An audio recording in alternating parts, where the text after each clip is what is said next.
Electroshock therapy, chemically engineered beverages, hordes of undead Nazis. Find the power to unite and send them back to their graves. Can you believe that's how I actually described it back then? It was an asylum. It was also a horrible, terrible, grim, depressing place. I'd give you a full explanation of everything that happened there, but it would only be horrible, terrible, grim, depressing. Oh. Verruckt in German means mad or crazy.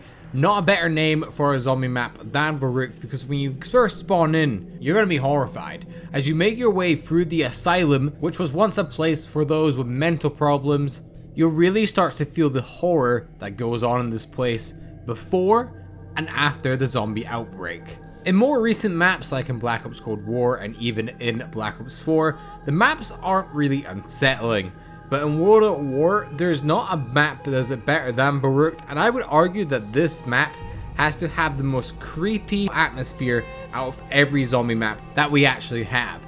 You could argue that World War II Zombies is scarier or creepier, but I would argue not. World War II Zombies was just filled with jump scares, while this makes you feel like you are in a place that is unclean. It makes you feel like you are in a place where awful things happened. You feel somewhat of the guilt of the patients as you're walking through and you hear their screams throughout the map. It makes you realize this place might have been worse off before the outbreak happened. The asylum is actually owned by Group 935, which is one of the main antagonists for the Call of Duty Zombie storyline. It is also based in Germany, in Berlin, so not too far away from Nacktor and Toten. Speaking of Nacktor and Toten, that map didn't get a chance to innovate a lot. This is where Verruckt, in my opinion, shines. There's going to be a lot to talk about in today's video just because it brings so much to the table. So let's go over everything new that Verruckt has added into the zombie game mode.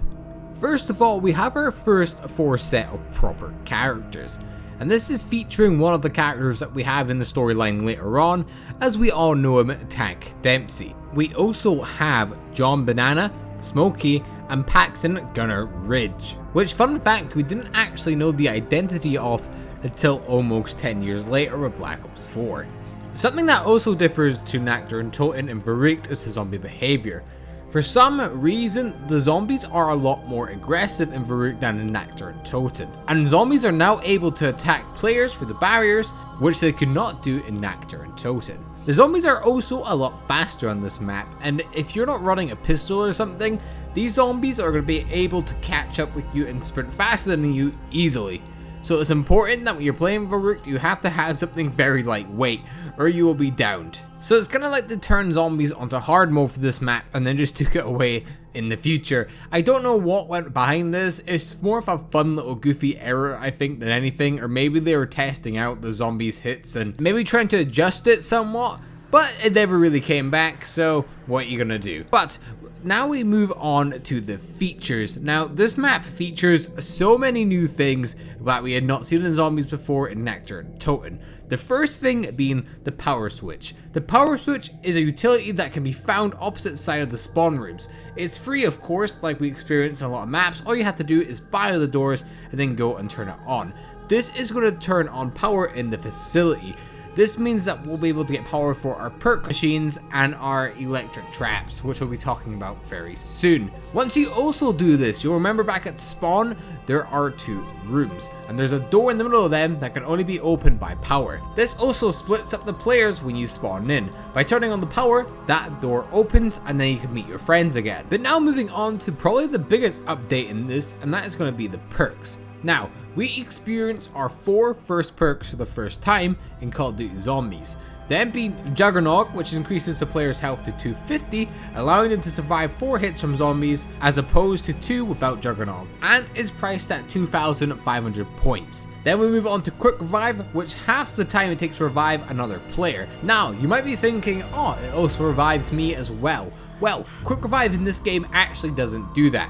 I have no idea why either, maybe they just weren't thinking, but Quick Revive in this game only works on other players. If you buy it in solo, it's going to do absolutely nothing for you. It costs 1,500 points in multiplayer, and then in solo it costs the exact same without it actually doing anything. Then moving on to our next perk is Speed Cooler, which decreases the player reload time and allows them to board up barriers faster. It mirrors Sleight of Hand from multiplayer. It is the most expensive out of the 4 perks, costing 3,000 points. And now moving on to our last perk that we see, and that's going to be Double Tap Root Beer. And this increases your fire rate by 33%, making it so you can output some more damage. This costs 2,000 points. A little side note as well that Mule Kick is also added in the Black Ops 1 and Black Ops 3 versions. But now that we have perks out of the way, we can talk about the traps. We have the Electroshock Defenses. Now, this is the first trap that ever appears in Call of Duty Zombies, and it is very necessary for this map for the higher rounds, especially if you're playing on World at War or Black Ops 1. There are a few of these on the map, and when you're using them, they're going to cost 1,000 points per use. The trap will not grant the player any points, obviously, because players don't take points from the traps, so it's quite useful to run a weapon that is very weak so you can make up for them points. The way the Electroshock Traps works, it's quite simple. What it does is it shoots down electricity from the ceiling, and when a zombie walks through that door, it's going to get hit by the electricity and die instantly. They are quite useful for the higher rounds, and you can easily wipe out a wave or two with this trap if you're running this trap right.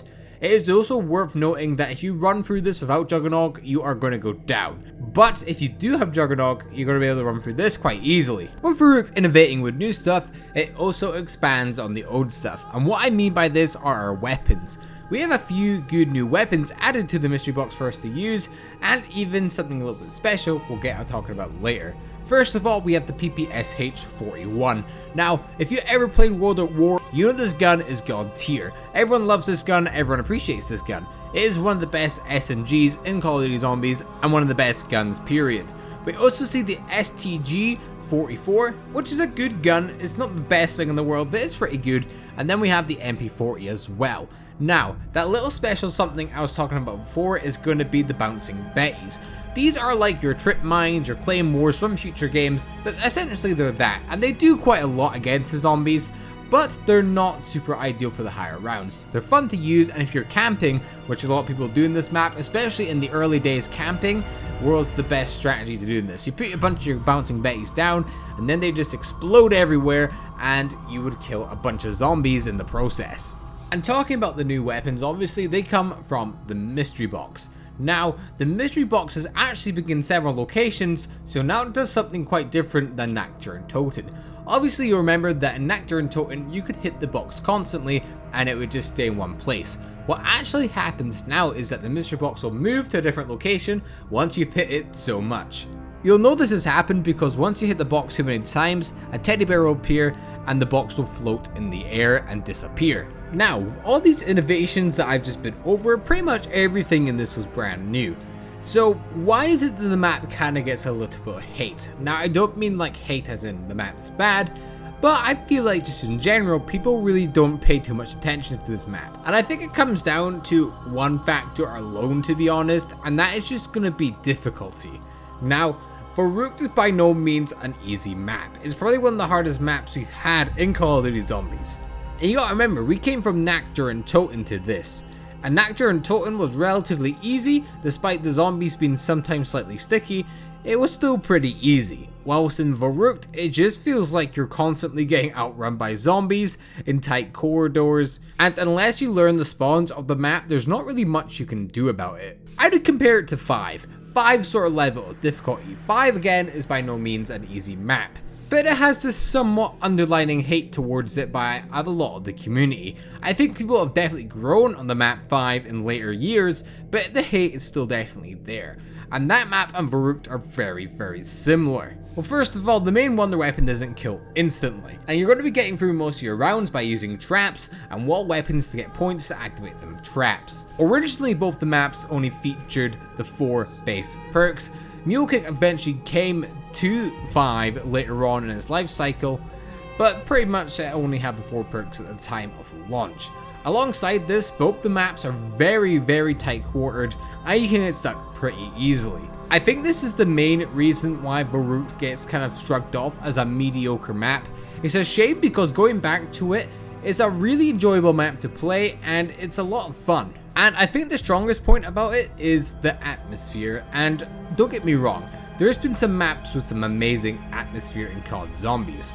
There's been Mob of the Dead, there's been The Rise in Draka, there's even been Origins to some extent. But the atmosphere from Verruckt is like none other, and it just has this creepy old vibe. There's not really a way to put your finger on it.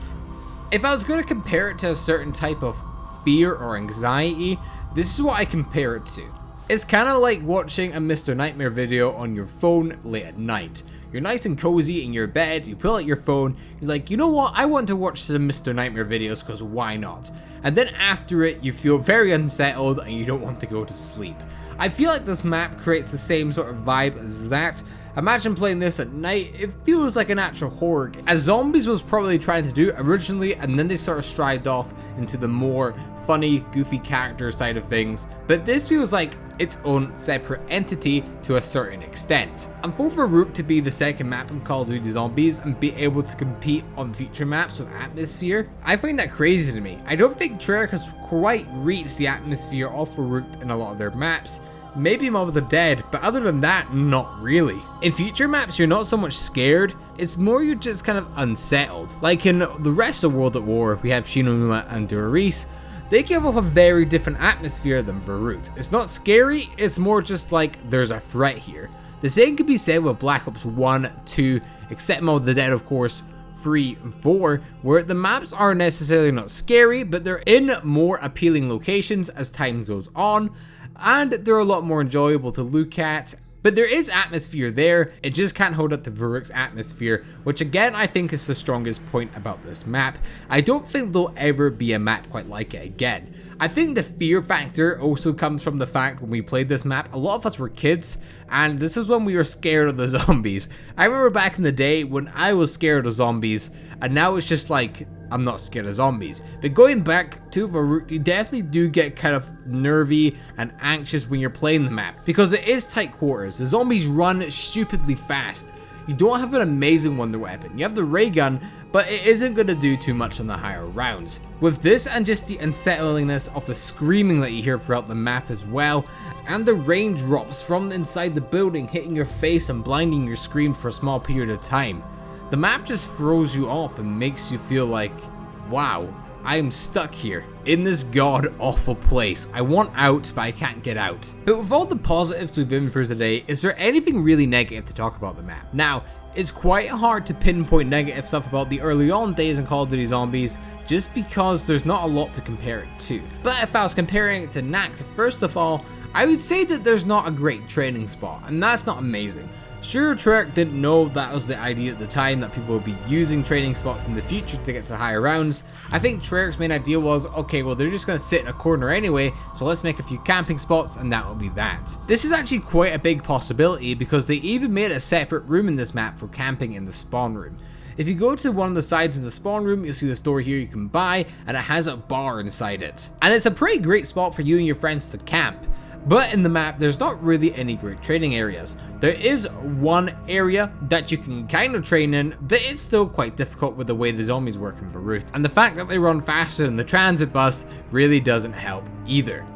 I think just going back to that whole difficulty factor, I think that's what people really do not enjoy about the map, and I don't blame them to a certain extent. And I think the one thing Verruckt really missed out on was making a fun wonder weapon. Now, by them not including a new wonder weapon, it doesn't make the map bad, because to be honest, we didn't know if we were going to get new wonder weapons or not until we got Shinonuma.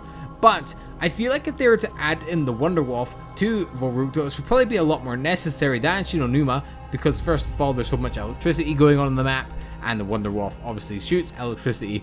And the fact that the weapon would be very viable for this map because it just gets zombies out of your way, it'll kill the zombies around you as well, which would be very good for a map like Verruckt where it's so tight quarters and everything is just so close together. I think this would make the map a lot more enjoyable and players would play the map a lot more often. They do actually try fixing these issues in later iterations of the map. Obviously, as we know in Black Ops 1, as part of the Resurrection DLC, or if you got the hardened edition of Black Ops 1, you get the World at War maps remastered in the Black Ops 1 engine. In Black Ops 1 Verruckt, you get the Winter's Howl, which is not a great wonder weapon by any means, but you could see that they were thinking, okay, maybe we should put an actual wonder weapon in this map so people don't feel absolutely useless. I don't understand why they could have given us a Thunder Gun like they did in Actor and Toten, but I guess who cares, right? And then we see the map again in Black Ops 3 as a full remaster, and they actually give us the Wonder Wolf. Along with this, they obviously give us the Wonder Fizz, and then of course as well, they give us the Gobblegum machines as well in the map, so we can acquire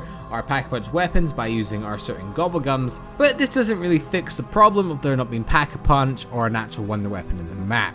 In the World at War version, I think Verruckt in Black Ops 3 is the best out of all the iterations of the map, but what would I rate the World at War version of Verruckt?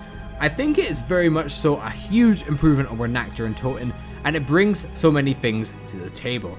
Going through them one quick time just to refresh our memories of what the map actually brings, it is quite a lot. We first of all have the power switch.